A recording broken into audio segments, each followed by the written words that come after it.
మీ ఎలాంటి వ్యాపార ప్రకటనలకైనా వెంటనే మా ఛానల్ సంప్రదించండి. ప్రస్తుతం మనతో పాటు ప్రముఖ జ్యోతిషులు, దత్తాత్రేయ గణపతి ఉపాసకులు, అమ్మవారి సేవకులు మురళీధర్ శర్మ గారు ఉన్నారు. గురువుగారితో మాట్లాడదాం. మహాదేవ నమస్కారం. మహాదేవ శ్రీమాత్రే. గురుగారు, ఫిబ్రవరి 17వ తారీఖు మనకి అమావాస్య ఉంది. అదే రోజు 5 గ్రహాల కలయిక వల్ల పంచగ్రహ కూటమి ఏర్పడడం జరుగుతుంది. మరి దీని తాలూకు ఇంపాక్ట్ కన్యా రాశి వారి మీద ఏ విధంగా ఉంటుంది? ఫిబ్రవరి 17 నుంచి రాబోయే 3 నెలల్లో కూడా వీళ్ళు ఎటువంటి జాగ్రత్తలు తీసుకోవాలి గురువు? తప్పకుండా అబ్బా. ముందుగా కన్యా రాశి వారికి అందరికీ కూడా శివరాత్రి శుభ ఆశీస్సులు. ఆ యొక్క పర్వతవర్ధిని సమేత రాజరాజేశ్వర స్వామి యొక్క అనుగ్రహం, అదేవిధంగా భ్రమరాంబ సమేత మన మల్లికార్జున స్వామి యొక్క అనుగ్రహం మీకు ఎల్లవేళలా ఉండాలని చెప్పి మనస్ఫూర్తిగా కోరుకుంటూ, మరి అమావాస్య 17వ తారీఖు, ఈ యొక్క అమావాస్య రోజు మనకు పంచగ్రహ కూటమి మనకు కుంభరాశిలో ఏర్పడబోతున్నది కనుక కన్యా రాశి వారికి అత్యంత ఇది శుభాన్ని తెచ్చిపెట్టబోతున్నది అనడంలో ఎలాంటి అతిశయోక్తి లేదు. కన్యా రాశి వారు ఎప్పటి నుంచో బాధపడుతూ ఉన్నారు. హెల్త్ రిలేటెడ్ ఇష్యూస్ కానీ, స్టమక్ రిలేటెడ్ కానీ, కాళ్లకు సంబంధించిన ఇబ్బందులు కానీ, వివాహ ప్రయత్నాల కోసం ఎదురు చూస్తూ ఉండేటువంటి వారు కానీ, ఇలా మీరు ఎన్ని ప్రయత్నాలు చేస్తూ అబ్బా ఇక నాతోటి కాదు అని చెప్పి మీరు కూర్చున్నారో, ఇక్కడ నుండి ఒక 3 నుంచి 4 నెలలు మిమ్మల్ని పరిగెత్తిస్తాడు తప్పకుండా. సో ఏది ఏమైనప్పటికీ కూడా కన్యా రాశి వారికి ఈ పంచగ్రహ కూటమిపై గురువు యొక్క దృష్టి ఉండడం ద్వారా మీకెంతో శుభంగా మారబోతుండడంలో ఎలాంటి అతిశయోక్తి లేదు. సో మరీ ముఖ్యంగా ఎవరైతే కన్యా రాశి వారు 2024 ఆగస్టు నుండి సుమారుగా ఈ 2025 ఆగస్టు, ఇది ఇప్పుడు 2026 ఫిబ్రవరి నెలలో ఉన్నాం, ఇక్కడి వరకు విపరీతమైన కాళ్ళ నొప్పులు కానీ, ఇందాక మనం చెప్పుకున్నటువంటివి ఎన్నో ఇబ్బందులు ఎదుర్కొనేటువంటి మీకు ఒక్కసారిగా ఒక 6 నెలలు బిజీగా మారబోయే పరిస్థితి ఉంది. ఏదనుకుంటే అది శుభంగా ఉండబోతుంది. గడిచిన రోజులు చాలా బాధాకరము. ఇప్పుడు నడిచేటువంటి ఈ సందర్భాలు అసలు మీకు ఒక జాక్పాట్ వచ్చేస్తుండడంలో అసలు మీరు ఎలాంటి అతిశయోక్తి లేదు. సో ఓవరాల్గా కార్య సానుకూలత చాలా అద్భుతంగా ఉన్నది. అదేవిధంగా లక్ష్య సిద్ధి. మీ లక్ష్యం ఏమిటి? ఇది గోల్ కొట్టాలి, అది లక్ష్య సిద్ధి అయిపోయే పరిస్థితి ఉంది. అదేవిధంగా ఇంకా చూసుకున్నట్టయితే ఈ యొక్క కన్యా రాశి వారికి శారీరక సౌఖ్యము, చక్కగా ధన సమృద్ధి ఉన్నది ఎక్కడి నుండో. అదేవిధంగా చక్కటి ఆరోగ్యము కూడా మీకు దోహదపడబోతున్నది అనడంలో ఇలాంటి అతిశయోక్తి లేదు.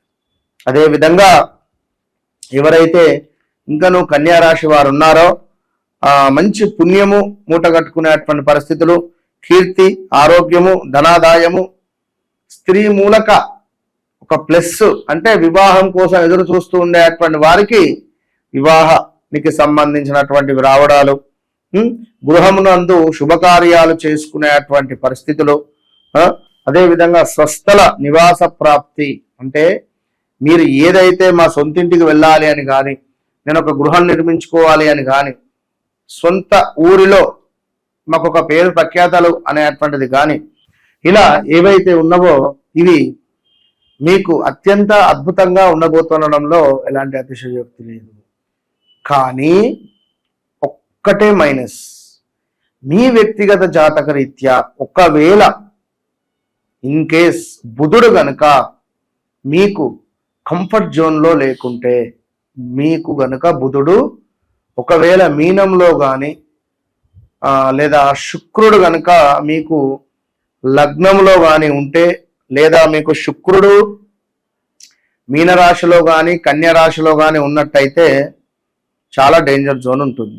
దీంతో పాటుగా మీ భార్యకు స్కిన్ రిలేటెడ్ ఇష్యూస్ వస్తాయి, మీ భర్తకు స్కిన్ రిలేటెడ్ ఇష్యూస్ వస్తాయి, హెల్త్ రిలేటెడ్ ఇష్యూస్ వస్తాయి. భార్యది కన్యా రాశి అనుకుందాం, భర్తకు ఆరోగ్య సమస్యలు రాబోతుంది. ఒకవేళ భార్యదే కన్యా రాశి అనుకుందాం, మన భర్తది కన్యా రాశి అనుకుంటే భార్యకు స్కిన్ రిలేటెడ్ ఇష్యూస్ వస్తాయి. సో ఓవరాల్గా కన్యా రాశి ఎవరిదో వారి ఆపోజిట్ క్యాండిడేట్కు ఆరోగ్య సమస్యలు, హెల్త్ రిలేటెడ్ డిస్టర్బెన్సెస్, పెద్ద మొత్తంలో ఏదైనా ఇబ్బంది కలిగేటువంటి సందర్భాలు మాత్రము ఉండబోతున్నవి కనుక చాలా జాగ్రత్తగా ఉండాలి. వ్యక్తిగత జాతకములో తప్పకుండా బుధ శుక్రులను మనం 1-2 సార్లు చూసుకోవాలి. ఎందుకంటే మీ లగ్నానికి, మీ రాశికి సంబంధించినటువంటి అధిపతి మీకు 6వ ఇంట్లో ఉన్నాడు. మరి 6వ ఇంటిలో ఇక్కడ బుధ, శుక్ర, అదే విధంగా సూర్యుడు, చంద్ర, రాహువులు కలుస్తున్నారు. Be careful. ఇక ఎటువంటి జాగ్రత్తలు, పరిహారాలు తీసుకోవాలి గురుగారు వీళ్ళు? వీరు జాగ్రత్తలు అంటే ఒకటే చెప్తున్నా కదా, వ్యక్తిగత జాతకాన్ని చెక్ చేసుకోవడం. ఎందుకంటే వీళ్ళకి రెమెడీ అవసరం లేదు, బాగుందని చెప్పారు. ఓకే. సో బాగుంది అన్నప్పుడు మళ్ళీ ఏం పూజలు అవసరం లేదు, జస్ట్ నమస్కరించుకుంటే చాలు. ఒకవేళ వీరి జన్మ జాతకంలో కనుక మనం చెప్పినవి ఉంటే మాత్రం అది చూసుకొని ముందుకు వెళ్ళాల్సింది. ఏ పూజ చేసినా ఇవాళ రేపు 50-60 వేలు ఉన్నవి, 1 lakh కూడా ఉన్నవి, 70-80 వేలు ఉన్నవి. సో వ్యక్తిగత జాతకానికి ఏమున్నది, ఒక అపాయింట్మెంట్ తీసుకొని మాట్లాడితే సరిపోతుంది.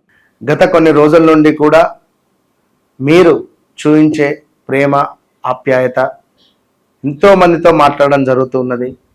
వారందరూ ఎంతో సంతోషపడుతూ ఉన్నారు. ఎందుకంటే అరే గురువుగారు, ఈ విషయం మీకెట్లా తెలుసు, ఇది ఎంతో సీక్రెట్ విషయం కదా అని అనుకున్నా కూడా నాకు అన్నీ తెలుస్తాయి తల్లి అని చెప్పి మాట్లాడిన సందర్భాలు. గురువుగారు, నాకు బ్రేకప్ జరిగింది, మీకెట్లా తెలుసు అని ఎంతో మంది అడిగారు. సో తప్పకుండా పిన్ టు పిన్, ఏదో మాట్లాడామా, ఏదో ఇబ్బందికరంగా అనేటువంటిది ఉండదు. కనుక 100% నేను మాట్లాడితే నేను ఒక మీ ఇంట్లో మనిషిలాగా, అంటే me as a బ్రదర్గా, as a ఒక ఫాదర్గా కావచ్చును, యాజ్ ఏ ఒక వెల్వేషర్గా కావచ్చును, యాజ్ ఏ ఒక ఎట్లా అనుకున్నట్లా మీ ఇంట్లో మనిషిలాగా మాత్రం నేను కనెక్ట్ అయ్యి నేను మాట్లాడడం జరుగుతుంది. ఎందుకంటే ఏదో మాట్లాడామా వెళ్ళామా అన్నట్టుగా కూడా నాకు ఒక ఛాలెంజ్ ఉండాలి. అంటే మీ జీవితంలో గడిచింది, గడుస్తుంది, జరగబోయేది నేనే చెప్తా అని చెప్తున్నా. కనుక ఇలా చెప్పడము జరిగింది, అందరూ సంతోషంగా ఉండడం జరిగింది. సో తప్పకుండా మరొకసారి అమ్మవారి యొక్క శుభ ఆశీస్సులు మీ అందరికీ అని చెబుతూ, మరి చాలా కాల్స్ కానీ డైరెక్ట్ అపాయింట్మెంట్స్ కానీ చాలా వస్తూ ఉన్నవి. కొందరికి కొంచెం అటు ఇటుగా లేట్ కూడా అవుతూ ఉన్నది. సో ఏమీ అనుకోవద్దును, చెప్తున్నా కదా మీ ఇంట్లో మనిషి అని చెప్పి, నేను మీ మనిషిని అని చెప్పి అనుకోండి. ₹1 అటో ఇటో తప్పుగా కూడా నేను మీకు కనెక్ట్ అనేటువంటిది కావడానికే గతంలో గడిచినవి, నడుస్తున్నవి మనం డిస్కస్ చేస్తున్నాం. సో ఏది ఏమైనప్పటికీ కూడా మరి రాబోయే రోజులలో పంచగ్రహ కూటమి అనేటువంటిది ఉన్నది. మరి ఈ ఇంపాక్ట్ మీకు ఉంటుందా, లేదా మీ వ్యక్తిగత జాతకంలో మంచి దశ అంతర్దశలు నడుస్తున్నాయా? ఒకవేళ గురువు, చంద్రుడు యాక్టివేషన్లో ఉన్నట్టయితే మనకి ఇది గజకేసరి యోగం. మరి ఈ గజకేసరి యోగంలో మీరు అమ్మో నాది కుంభరాశి, నాకు ఈ యొక్క నా లగ్నంలోనే జరుగుతున్నదే ఈ యొక్క పంచగ్రహ కూటమిని భయపడాల్సినటువంటి అవసరం లేదు. మరి మాది మేషరాశి, అయ్యో మేషరాశి ఏలినాటి శనిలో ఉంది కదా, అవసరం లేదు. మీ వ్యక్తిగత జాతకంలో మీకు అత్యంత అద్భుతంగా గ్రహాలు ఉన్నాయా, ఆ దశ అంతర్దశలు నడుస్తున్నాయా, చాలు, మీరే విజయం పొందుతారు. ఈ పంచగ్రహ కూటమి తర్వాత, పంచగ్రహ కూటమి ముందు కూడా మీరు రాసి పెట్టుకోవచ్చు. ఒకవేళ మీ వ్యక్తిగత జాతకంలో మంచి దశ అంతర్దశలు నడిస్తే మాత్రము టాప్ పొజిషన్కి వెళ్ళిపోతారు. ఇది మాత్రం పక్కా గుర్తుంచుకోండి, ఎలాంటి భయం అవసరం లేదు. వన్స్ నన్ను కలవక ముందు, కలిసిన తర్వాత అనేది మీరు ఈ 2026 డైరీలో రాసి పెట్టుకోండి. Open challenge. చాలా మంచి విశ్లేషణ అందించారు. ధన్యవాదాలు.